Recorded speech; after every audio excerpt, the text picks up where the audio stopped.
4, you're going to see a map here. This map is the map that we're going to follow. Again, on page 4, when you guys come, and I hope you come back here on your own time, bring friends with you, keep this handout with you. Here's the map that we can just follow the route that we're going to do today. The room numbers are in green, and the artifacts we're going to look at are in red. So you can see exactly where in each room they are, and then you can follow the number here. So number 3, you can see where number 3 is here. Number 1, number 2, and 3.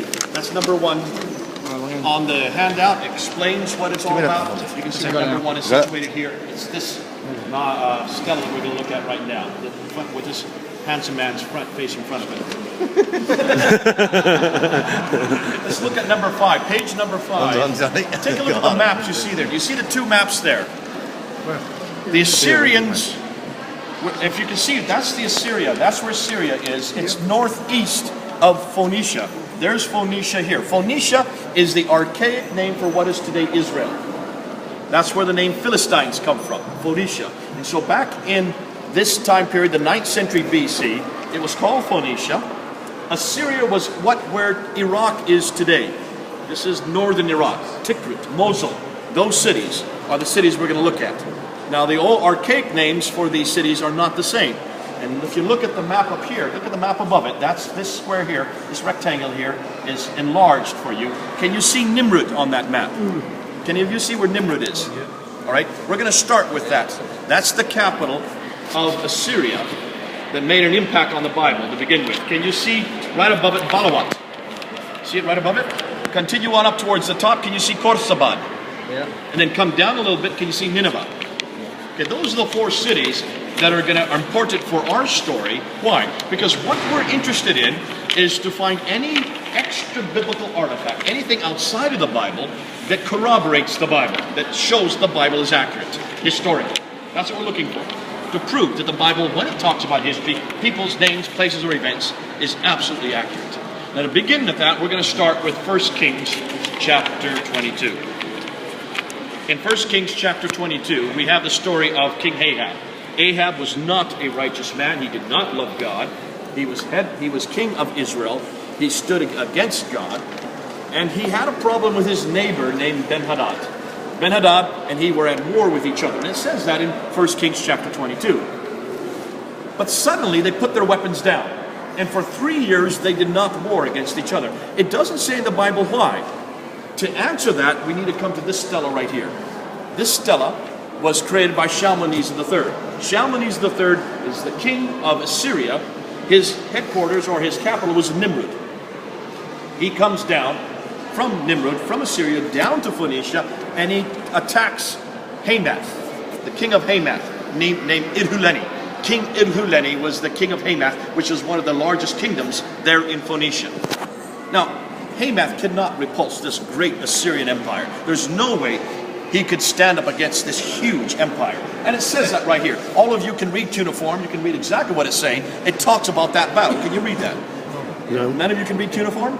Shame on you. It says here, as you're reading the cuneiform, that the battle goes for Shalmaneser. And in fact, it mentions that the rivers were covered with bodies and the plains were filled with blood, suggesting he was winning the battle until you get down to here. When you get down here, it just says, and he goes home. And he goes home. Well, hold on a minute. Why would he go home without referring to any battle won? Because what do kings do? Well, back in those days, kings conquer. And when they conquer, they write their story on a stela. That's what you have written here. But when they conquer, they mention the cities they destroyed. They mention the kings that they defeated. And they mention the booty that they have gained. Because that's why you conquer, to get booty.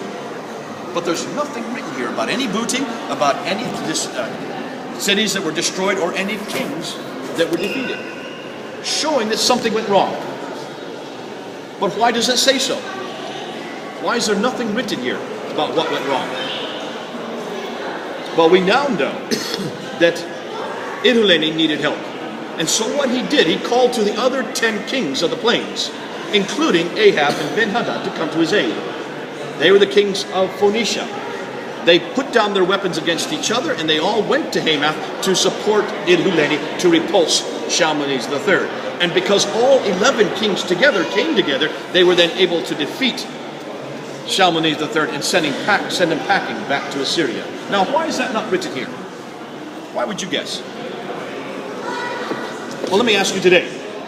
Are there any politicians today that ever admit that they made a bad decision? Or they shouldn't have gone to war when they did? Well, Tony Blair has it anyway. There you go. Does Tony Blair ever admit that he should not have gone to Iraq? No. So what does he do instead? He uses Campbell. Alistair Campbell. And what did Alistair Campbell do? He spun political spin. This is political spin.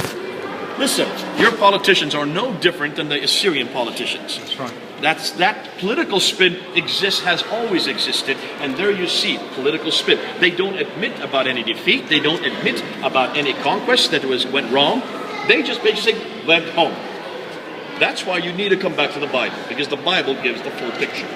Now, that's the first piece of evidence that tells you what is happening in 1 Kings chapter 22. The reason now that Ahab and Ben-Hadad put down their weapons is to go and help repulse this guy right here, Shalmaneser III. That's the first piece of evidence that 1 Kings chapter 22 is correct. Do you want a second piece of evidence? Please.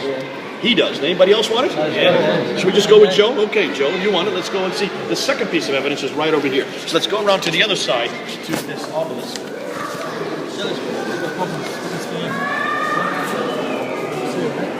This one here.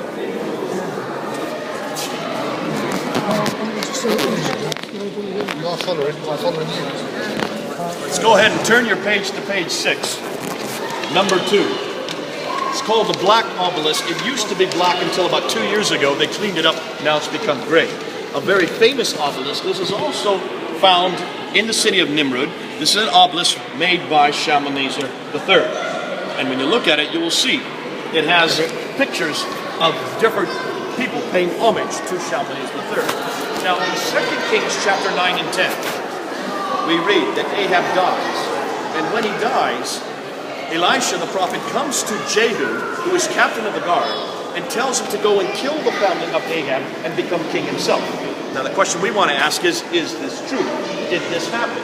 Was there anybody called Jehu? Is he historical? You have that question as well. I'd like to know the answer.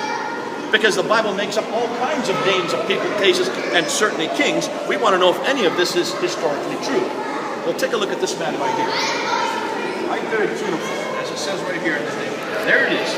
Jehu, king of Israel. That's him right there. That is the king of Israel. He's bowing down to Shalmaneser, paying homage to him, proving that he's the king. Showing that 2 Kings chapter 9 and 10 is exactly accurate, but take a look at the date.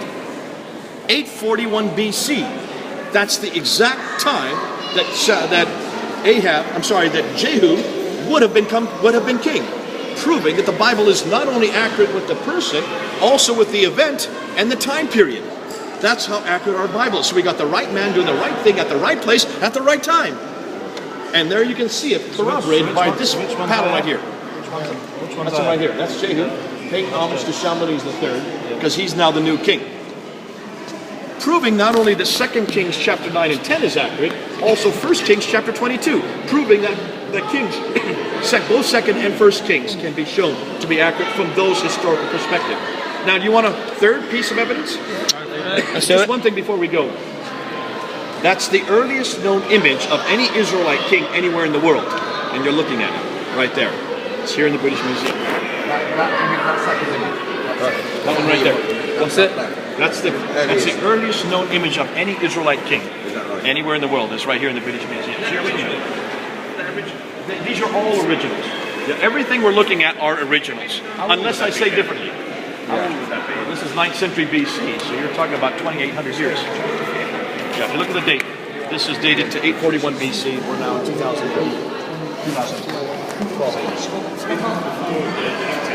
Oh yeah, it's 800 years before the New Testament. 2,800 years ago. Okay? A lot older than you. And me. A little bit older. I'm a little bit older than you. Okay, let's go for a third piece of evidence.